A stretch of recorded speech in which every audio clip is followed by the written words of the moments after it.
ام ربیہ کہا کرتی تھیں، بڑی نیک عورت تھی، وہ کہتی ہیں میں بڑے امیر آدمی کی بیوی تھی، اپنے شوہر کے ساتھ چھت پہ بیٹھی تھی تو نیچے فقیر مانگنے والا آیا، اس نے بڑے درد سے صدا کی تو میں نے اپنے شوہر سے کہا کچھ دے دیں، کہا دفع کر، ان لوگوں نے دھندا بنایا ہوا ہے۔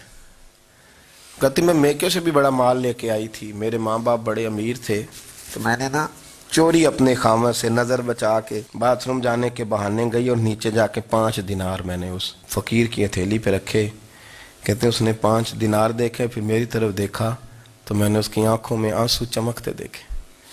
کہنے لگے بی بی رب تیرا بھلا کرے، میں 3 دنوں کا بھوکا ہوں۔ کہ وہ چلا گیا، میں گھر آ گئی، جب باہر آئی تو میرا شوہر کہنے لگا اب اتنی تو تیز ہو گئی ہے اور تو اتنی خود مختار ہو گئی ہے، میرے بغیر پوچھے مال خرچ کرے گی، جا تجھے 3 طلاقیں۔ کہتی میں وزادار باپ کی بیٹی تھی، طلاق لے کے گھر آئی تو میرا باپ ٹوٹ گیا، چارپائی پہ چلا گیا، اوہو یہ کیا بن گیا۔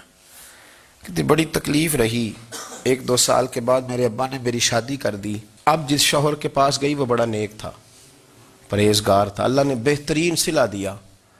کہتی چھت پہ بیٹھی تھی، دروازے پہ فقیر آیا تو میں نے شوہر سے کہا کچھ دے دوں؟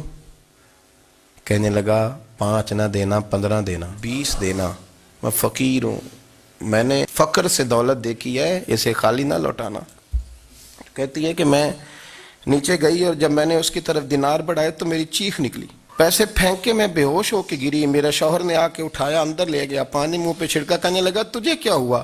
کہنے لگی یہ جو مانگنے آیا یہ میرا پہلا شوہر تھا، وہی تھا جو کہتا تھا کہ تو 5 دینار دے آئیے، جا تجھے 3 طلاق۔